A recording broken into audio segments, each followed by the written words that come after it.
Hey everybody, I'm Norris. It's Friday, October 2nd. Yes, we're already in October. And if you were trying to sell a house to a millennial, how would you play that? All that and more as we talk about the biggest headlines in real estate.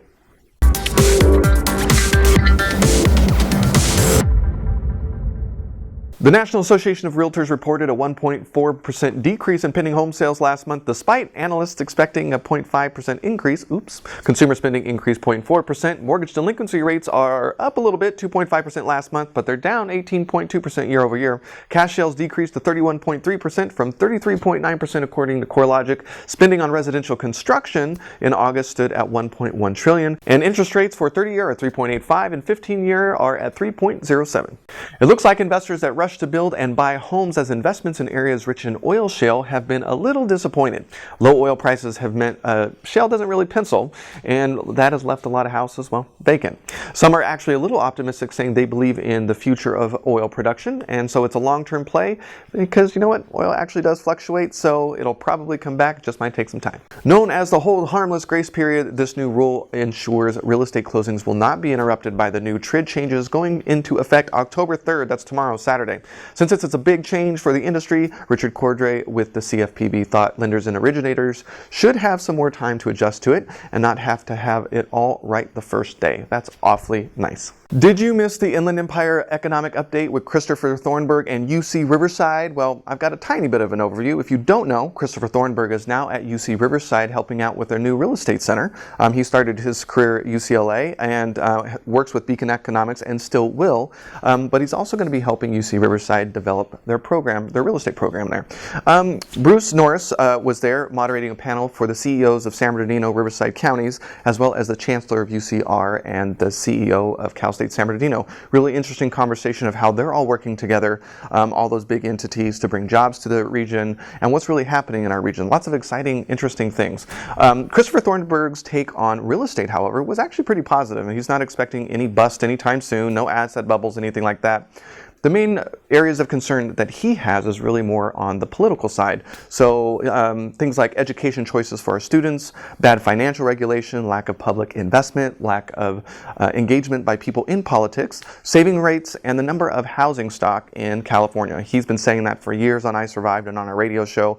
We just haven't built enough housing stock, which leads to things like really high rental rates. Anyway, you don't want to miss next year, especially if you're in the area and you're investing in this region. Millennials and housing. I recently talked to a soon-to-be real estate investor who wanted to own a rental before she personally owned a home because, well, she just didn't want to get tied down.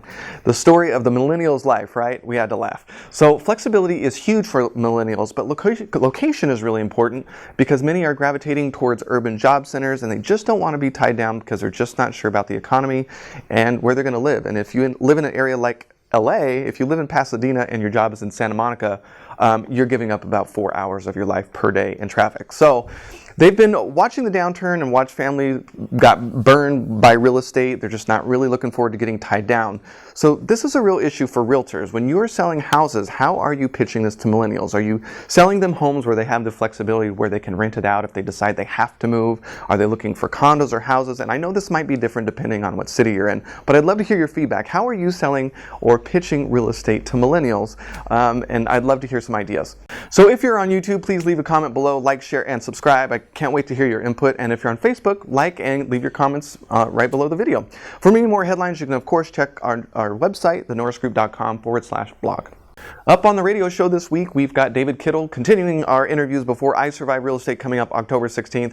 David Kittle is with First American, but he's got a really long history in the mortgage industry, from being the president of the Mortgage Bankers Association to working in the industry.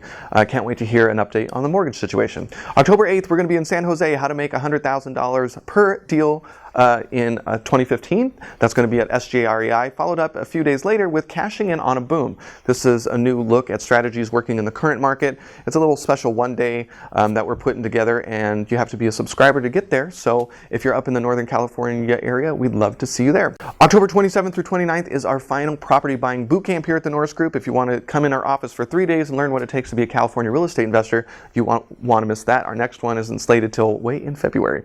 November 7th, Cutting Edge Financial Tactics Brunch. If you're more interested in learning more about trustee investing, that's where you want to go. We'd love to help you finish a deal in 2015. Check out our loan program. All of our hard money loan programs are on our website, including fix and flip, buy and hold, and new construction. Check out thenorrisgroup.com, or if you're looking for passive ways to invest with trust deed investing, check out tngtrustdeeds.com. With that, have a fantastic weekend, and we'll see you next week.